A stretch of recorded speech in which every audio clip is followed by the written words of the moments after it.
You have Caitlin Clark dominating the map, fam. This is crazy work. Okay, this is asinine. Fam, just looking at this, it makes me scratch my head and shake my head at the same time, thinking about how bad the WNBA fumbled this bag. Oh my goodness. Fumbled the crap out of it, y'all. Fumbled it. I mean, ate popcorn before the game, man. Butter fingers. This is crazy, man. That graphic right there just changed the entire conversation about basketball in America. PSA Card just released data showing the most popular player in each major sport, and what you're looking at is history. Baseball has Shohei Ohtani, football has Jaden Daniels, but basketball, that's where it gets interesting. Because basketball doesn't just have the NBA anymore, it has the WNBA. And according to this data, the most popular basketball player in the world right now isn't LeBron James, it's not Victor Wembanyama, it's Caitlin Clark. A WNBA player is the face of basketball. Let that sink in for a second. The most popular player in your league, and you didn't manage to capitalize on it? Just tough, man. Now, to be fair, the WNBA is trash at promoting anybody. All right, they are trash at promoting anybody. But the main thing I would have made sure I did was to make sure I had everything set up in place so we could capitalize off the most popular basketball player in the world right now. That would have been my first thing to do. All right, I would have had everything in line to say, hey, we're going to promote. Look at that map again. Cooper Flag is there, and he's the most hyped college prospect since Zion Williamson. Victor Wembanyama just won Rookie of the Year in the NBA and is being called a generational talent. LeBron James is literally LeBron James. Shai Gilgeous-Alexander finished second in MVP voting last season. And Caitlin Clark is dominating all of them in popularity. This isn't a WNBA bubble. This is mainstream sports culture, and she's at the center of it. But here's what makes this absolutely wild. The NBA has been around since 1946. It has 78 years of history, billions in revenue, global superstars, and the most sophisticated marketing machine in professional sports.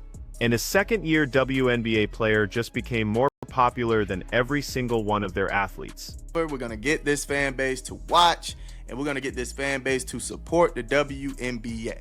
And I don't know, man, it's kind of like they were just going against the grain. I mean, all the way to the refs, right? The refs were awful, man, atrocious. Now, they are atrocious for everybody, but specifically Caitlin Clark, I mean, you have to do better with protecting your asset. All right, if I was Kathy, if I was Adam, I would have been on those refs head top, man. Hey, can we make sure she's getting some fouls called for her? All right, and I know a lot of people not gonna like that. Now let's talk about what this actually means, because this isn't just a feel-good story about women's basketball. This is a business opportunity that happens maybe once in a generation, and the WNBA absolutely fumbled it. Think about what the league had in front of them. They had the most popular basketball player on the planet walking into their league as a rookie. They had unprecedented media attention.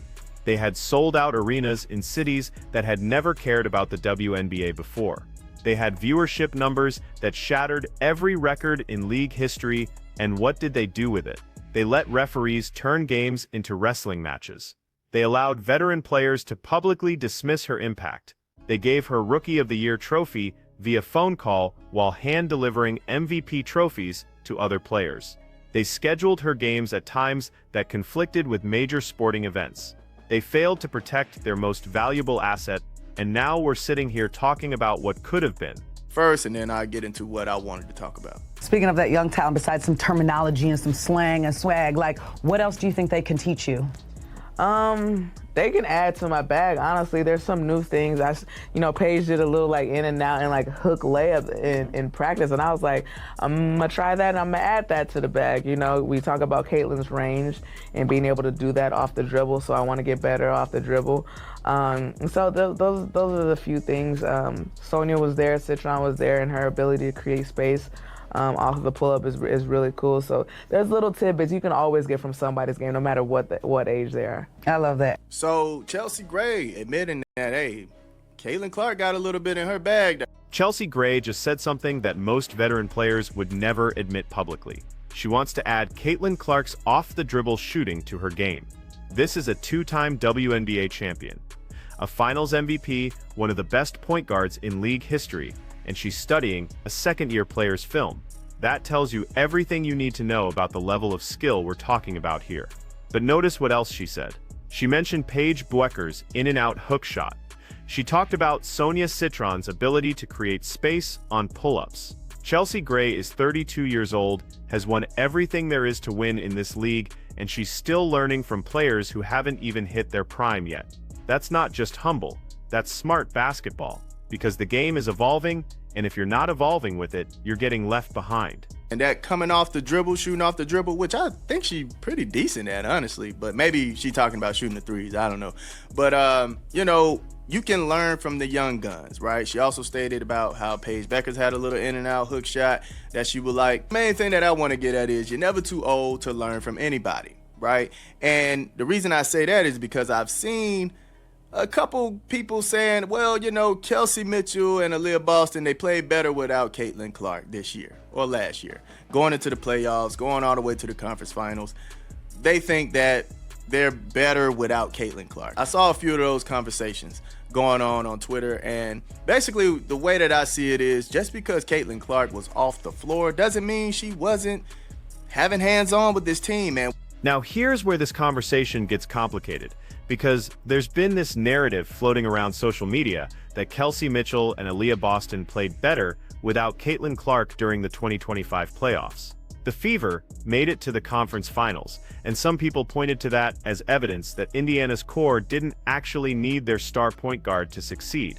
But that argument completely ignores what happened during the regular season and how teams actually develop chemistry. Let's look at the facts.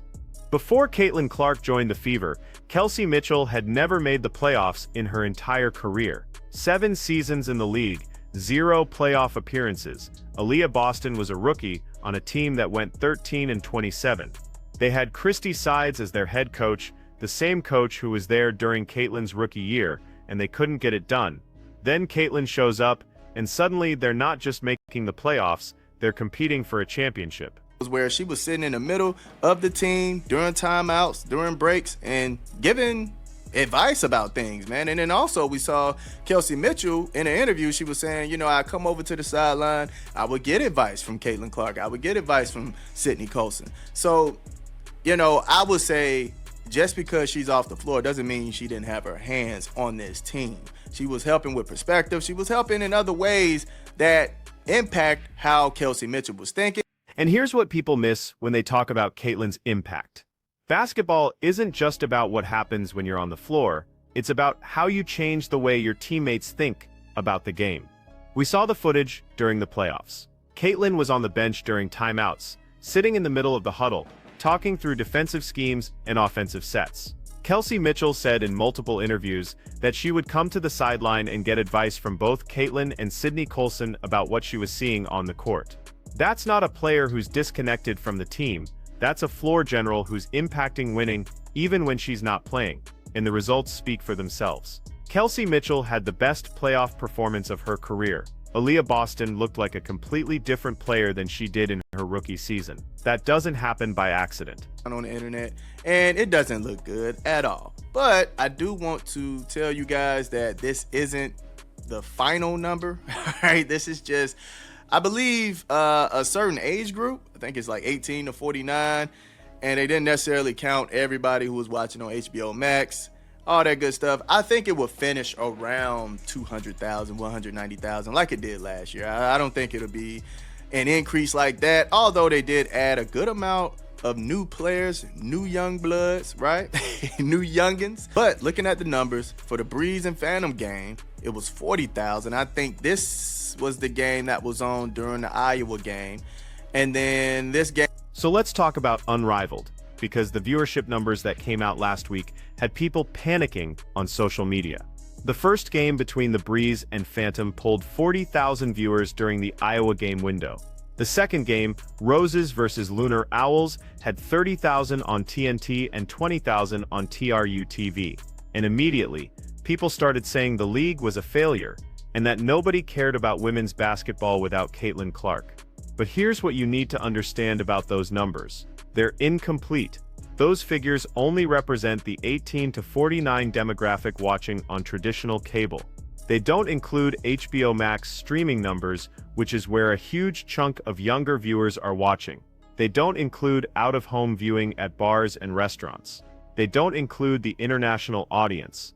The final numbers, when they're fully reported, are going to land somewhere around 190,000 to 200,000 viewers, which is right in line with last season. Bulls versus Lunar Owls had 30,000 on TNT, 20,000 on True TV. All right, and like I stated, this is not everything. It's not everything counted in just yet. It's just a tad bit too early to say the final number, but I get where they're coming from. This is what they have right now. And then we know they have that new way of counting viewership and all that good stuff. So it'll be way higher than 40,000, but this is where it's at right now. I just wanted to clear that up. I know some people was asking about that, but y'all let me know how y'all feel about all the information here. Caitlin Clark being the face of basketball. Man, that's insane to me, man. And also Chelsea Gray wanted to learn a little bit from Caitlin Clark, Sonia Citron, Paige Beckers, wanted to learn a little bit from the young guns, and then how y'all feeling about the unrivaled viewership. Do y'all think it'll be better than last year since they have a few more young guns in there? Or do y'all think it'll level off and be the same? Let me know in the comment section. I love y'all. Now, is that number where unrivaled wants to be long-term? Absolutely not. They added major talent this year. They brought in Paige Beckers, Sonia Citron, and other young stars who were supposed to boost viewership. The fact that they're holding steady instead of growing is definitely a concern for the league's business model. But let's be realistic about what Unrivaled is trying to accomplish here. This is a 3-on-3 league playing games in January and February, competing against NFL playoffs, college basketball, and the NBA.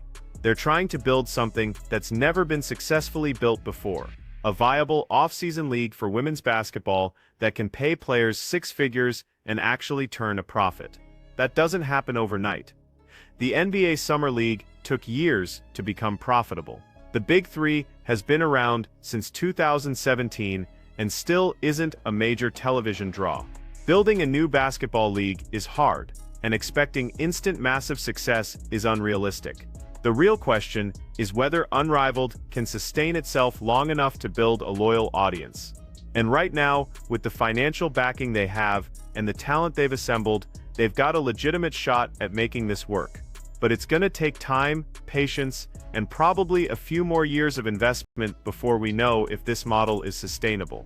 So let's bring this all together, because what we're really talking about here is the future of women's basketball and whether the people running these leagues understand what they have. Caitlin Clark, being the most popular basketball player in the world, is not a fluke. It's not just because she's good at basketball, it's because she represents something bigger than sports. She's proof that women's basketball can capture mainstream attention, sell out arenas, and compete for viewership with any other sport when it's marketed correctly and given the platform it deserves.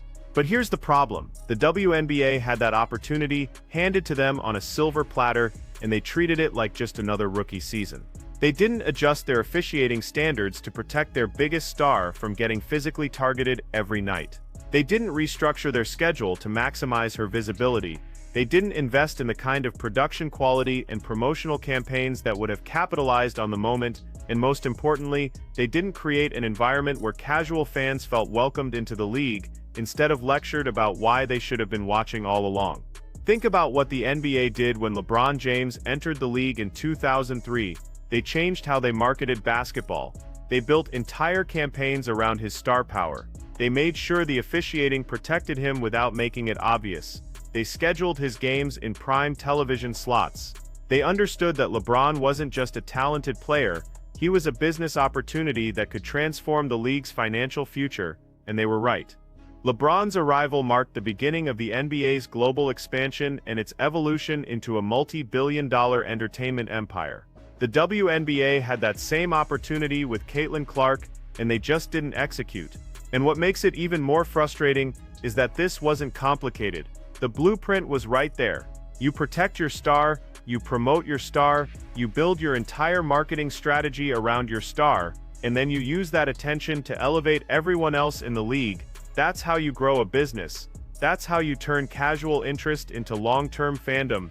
Instead, we got a season where Caitlyn was getting hammered on every drive with no calls, where veterans were openly dismissing her impact in interviews, where the league seemed more interested in proving that she wasn't special than in capitalizing on the fact that millions of people thought she was. And the result is that we're sitting here in January talking about what could have been instead of celebrating what is.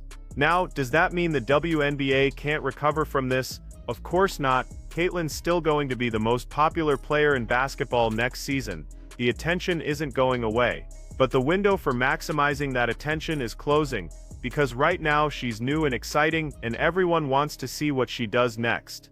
But if the league keeps treating her like just another player, if they keep letting the on-court product look sloppy and poorly officiated, if they keep failing to create moments that casual fans want to tune in for, then eventually people are going to stop checking in. They're going to assume the WNBA isn't worth their time, and they're going to move on to something else. And that would be a tragedy, because the talent in the WNBA right now is incredible. A'ja Wilson is a legitimate MVP and one of the most dominant post players in basketball history. Breanna Stewart is still playing at an elite level. Sabrina Ionescu is must-watch television every time she steps on the court. The level of basketball being played is higher than it's ever been. But talent alone doesn't build a league. You need marketing, you need storytelling. You need to make people care about the outcomes of games, and right now the WNBA is still struggling with that. Chelsea Gray wanting to learn from Caitlin Clark is the perfect example of what the league should be promoting. You've got a veteran champion studying the game of a second-year player because she recognizes that the sport is evolving and she wants to stay ahead of it. That's a great story. That's the kind of mutual respect and competitive drive that makes sports compelling. But how many casual fans even know that conversation happened? How many people saw that clip and thought, wow, the WNBA has this incredible culture of players pushing each other to get better? Probably not many, because the league isn't telling those stories effectively. Same thing with Kelsey Mitchell's playoff performance. Here's a player who spent 7 years in the league without making the playoffs, and then Caitlin Clark shows up and suddenly she's dropping 30-point games in the postseason and looking like a legitimate all-star. That's an incredible story about how the right teammate can unlock your potential, but instead of celebrating that, we got debates about whether Kelsey was actually better without Caitlin, which is absurd when you look at the actual timeline of her career. And that brings us back to the fundamental question, what does the WNBA want to be? Does it want to be a niche league that appeals to a small but dedicated fan base? Or does it want to be a mainstream sports property that competes for attention with the NBA, NFL, and Major League Baseball? Because if it's the latter, then they need to start acting like it. They need to invest in production quality. They need to hire referees who can manage games without letting them turn into physical battles. They need to create storylines that make casual fans care about the outcomes. And most importantly, they need to recognize that Caitlin Clark, being the most popular basketball player in the world, is the biggest opportunity they've ever had, and they can't afford to waste it. So here's my question for you, and I want you to really think about this before you answer in the comments. If you were running the WNBA right now, what would you do differently? Would you change how games are officiated? Would you restructure the schedule to maximize Caitlin's visibility? Would you invest more money in marketing and promotion? Or do you think the league is actually doing fine and just needs more time to grow organically? Because from where I'm sitting, the data is clear. Caitlin Clark is the most popular basketball player in the world. The WNBA has never had this kind of mainstream attention before, and the clock is ticking on how long that attention is going to last if they don't figure out how to turn interest into long-term fandom. So let me know what you think. Drop a comment, hit that like button if you found this breakdown valuable, and subscribe if you want more in-depth analysis of what's really happening in women's basketball, because this conversation is just getting started, and there's a lot more to unpack as we head into the next season.